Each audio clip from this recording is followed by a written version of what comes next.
Nos anos de 1990, a Nick revolucionou a animação ao lançar séries como Doug e Hey Stip.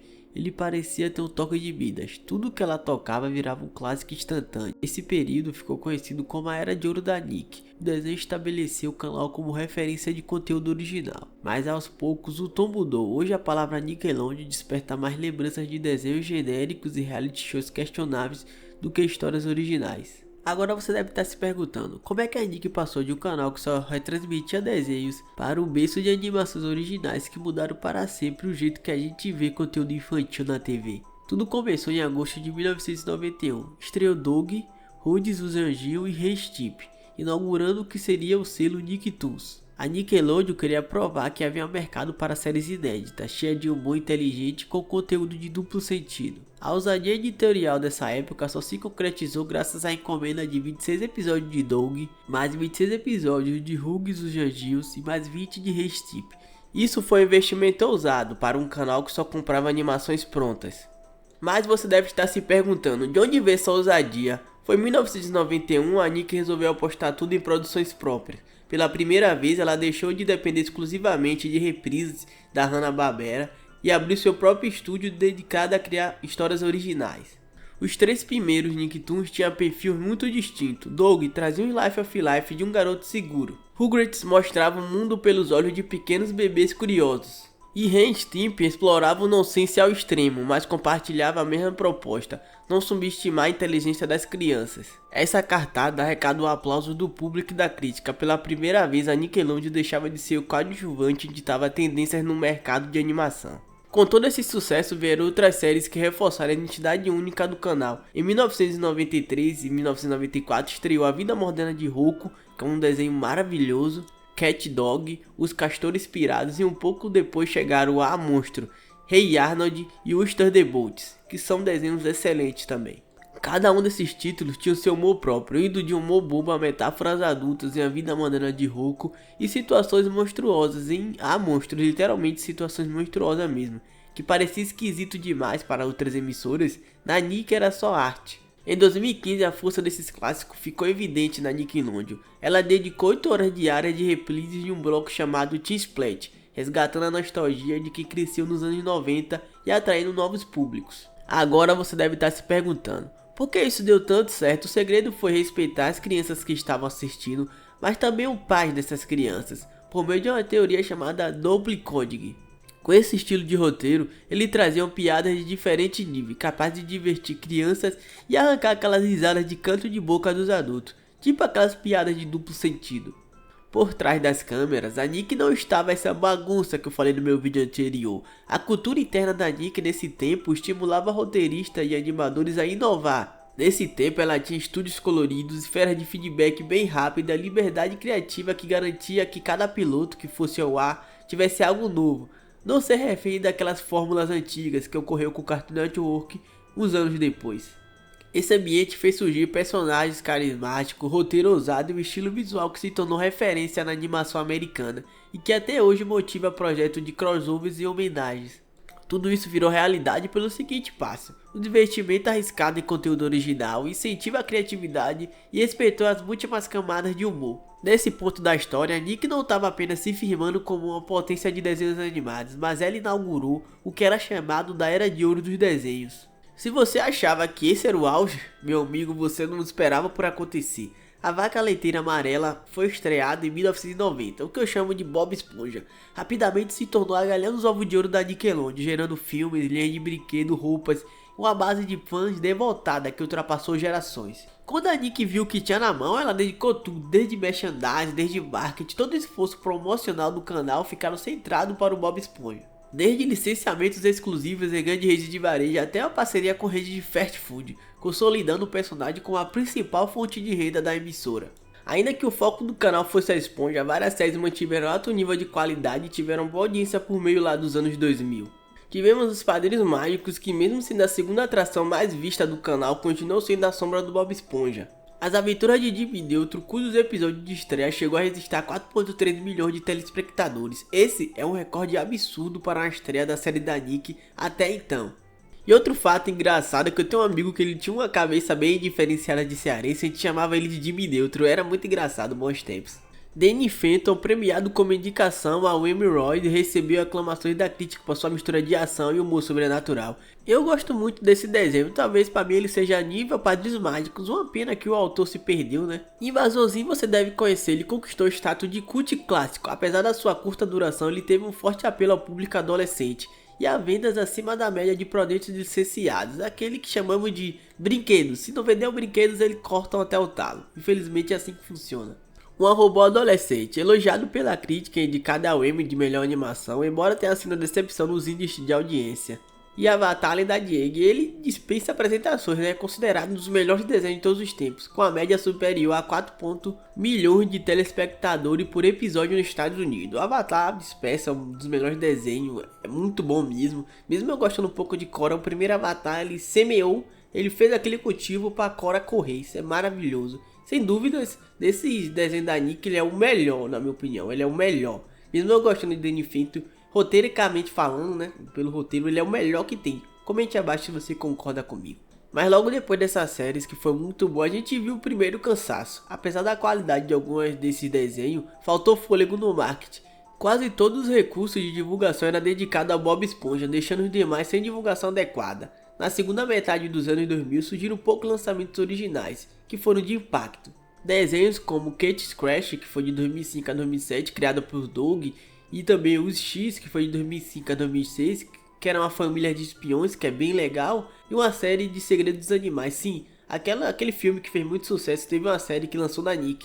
Eu pensava que isso era coisa da minha cabeça, mas realmente existiu esse desenho, que ao meu ver tinha um grande potencial, mas graças a Nick não fazer um bom marketing, ele não teve o sucesso que mereceu. E também estreou em um horário pouco favorável, acabou se encerrando prematuramente, passando despercebido pela grade do canal. Eu aposto que você pensava que era um efeito Mandela, mas realmente existiu essa série de O Segredo dos Animais. Isso é bem bizarro, véio. Tinha tanto potencial porque o filme fez um pouco de sucesso. Antes de mergulharmos nos detalhes, só imagine, isso era por volta de 2010, a Nick enfrentava uma queda drástica de audiência entre 2016 a 2023, por volta de 86%, enquanto plataformas como o YouTube pegava 30% do seu público-alvo, que era crianças de 12 a 17 anos. Internamente, a Nick estava em colapso. Ela viu seu reinado de 17 anos como líder de audiência ser interrompido em 2011, com quedas de 2 dígitos, o que ninguém mais sabia o motivo.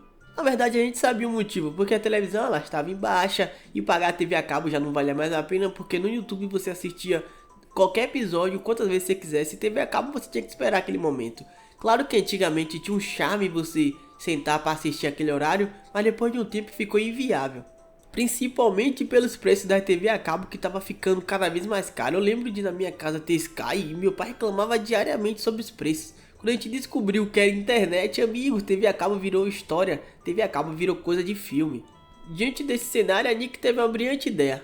Eu vou trocar meus desenhos autorais, que são bem originais, por piada de cocô, pum, gritaria, que acelera o delírio das crianças, que a criança fica bem imperativa. Foi aí que em novembro de 2009 estreou Fanboy Chan Chan. Eu tenho uma prima que cresceu comigo, ela é um pouco mais velha, mas a gente cresceu junto basicamente, que eu sou até padrinho do filho dela, e bizarramente ela odiava esse desenho. Eu lembro que quando eu era criança, eu ficava na casa dela lá, que ela tinha que cuidar de mim, né, minha mãe pedia, e ela odiava esse desenho da Nickelodeon, velho. Eu também odiava, velho, mas ela tinha uma raiva tremenda que é inexplicável, velho, pelo amor de Deus, velho. Com CGI imperativo e diálogos frenéticos, o piloto reuniu 0,5 milhões de espectadores, mas dividiu a crítica pelo excesso de falas e humor de peido, como eu falei anteriormente. Basicamente esse desenho é isso, humor de peido, pum, e fanboy e Chan Chan gritando como uns malucos, velho. Não sei como as crianças gostavam, velho. Eles tentaram fazer esse ritmo acelerado pra falar, crianças são aceleradas, vamos fazer um desenho acelerado. Não faz nem completamente sentido, velho. A Nick perdeu a estribeira. E diante dessa escassez de ideias, o canal apostou em muletas nostálgicas, como o Planeta Shin, um spin-off de Jimmy Neutron que colocou o Shin como protagonista. E sinceramente, é um dos piores spin-offs que eu já vi na minha vida, e ninguém pediu isso. Mas saiu de cena após 2 temporadas pela queda de audiência e a crítica ao roteiro muito diferente do original. Porque Jimmy Neutron era sobre o menino gênio, isso aí Shin ele viajava pelos planetas com personagens que são ligeiramente parecidos com a série original. Se eu quero ver spin-off, eu quero ver coisa diferente. Se for para ver original, faça a continuação do original, não faz nem sentido. Os Casagrandes nasceu como spin-off de The Loud House, mas ao mesmo com reviews positivos e 60 episódios produzidos, foi cancelado após 3 temporadas, retratando a dificuldade de sustentar esse novos universos animados. Eu acho esse spin-off muito bom, muito legal. Expande o mundo de The Loud House. Eu não entendo porque a Nick cancelou. E os Casagrandes, eles têm muitas coisas da cultura mexicana. Me corrija se eu estiver errado, né? Da cultura latina. Tem um episódio que é sobre máscara. E os episódios de Os Casagrandes era bem diferente do The Loud House. The Loud House ele parecia mais um Life of Life, com as coisas lá. E os Casagrandes ele parecia muito que vinha aquela escultura mexicana, que vinham uns negócios sobrenatural, era muito bem feito. Eu assisti um episódio que eu lembro que foi esse, e eu gostei pra cacilda. Também temos Tartaruga Ninja, que ganhou nova vida em 2012 com reboot CGI, e também teve um reboot em 2018 que teve uma estética bem diferenciada. Esses projetos só mostram como a Nick está tentando se apegar à nostalgia, com medo de fazer roteiros originais. Mesmo tudo indo de mal a pior, a Nick teve lápis da sua era de ouro. Avatar: A Lenda de Korra teve uma média de 4,5 milhões na sua estreia. Esse foi o maior pico em 3 anos da Nickelodeon. Ela parecia que estava vendo de volta aos trilhos, parecia que sua era de ouro estava voltando. E recebeu 89 da aprovação de Rotten Tomatoes, mas perdeu espaço para a grade e migrou para o Nicktoons na terceira temporada. E eu acho que foi bem a crítica que tive. Algumas pessoas elas não estão prontas para Avatar: A Lenda de Korra. Eu acho que mesmo com os erros, a Lenda de Korra ela é uma boa continuação de Avatar. Mesmo ninguém gostando de Korra, eu tô aqui para defender Korra e gosto muito. Eu quero fazer um vídeo só sobre a primeira temporada e sobre os vilões. Eu acho que os vilões são muito mais desenvolvidos do que a Lenda de Aang. Me condene se eu estiver errado, mas eu acho isso. Clube da Winx. Uma cooperação com a Europa manteve a audiência estável e o público que a Nick queria, provando que o apelo internacional ainda era viável, mesmo em meio à crise. E Clube da Winx você sabe, né? Simplesmente toda criança, homem e adulto assistiu esse negócio e gostava pra caralho e ficava vendo, eu quero ser esse cara aqui malhado, que nos episódios pareciam os caras que era tipo, eu não sei se era borboleta, eu não me lembro, mas tinha uns caras que era diferenciado malhado, tinha um loirinho, todo mundo falava, eu quero ser esse loirinho, e era bom demais o Clube da Winx, eu gostava. Quando a Nick viu que apenas um show tava fazendo muito sucesso, ela falou, talvez eu faça o meu apenas um show, lançou o Sunday Crack. Que é um sitcom, que sabe que é sitcom, é aquele piadas, aqueles negócios bem maneiro. Eu gosto de sitcom, tipo Friends, também tem outros desenhos que é sitcom, Restip também é um caso de sitcom. Ela falou, talvez eu faça meu Restip, talvez eu faça minha apenas no show. E esse desenho é horrível. Um desenho que faz piadas de pum e bem exagerado, aquelas piadas de gritar, é horrível de verdade. Teve 3,6 milhões de estreia, mas colecionou reviews mistos e negativos, e 4,3 de 10 no MDB, porque esse desenho é bem ruizinho mesmo. Breadwinners, corrida frenética e piadas de banheiro, esse é o desenho. Se encerrou em 2 temporadas, e eu vou fazer um vídeo só sobre esse auge da Nick, esse auge de merda que a Nick teve, né? Espere um pouco. Live action tomou conta do canal. Entre 2010 e 2019, quase 30 séries de live action reality shows, como aquele The Fred The Show, que é horrível, meu Deus. Eu lembro dessa merda, que bagulho chato, é muito ruim, muito chato com aquela vozinha dele fina, o cara enjoado, velho.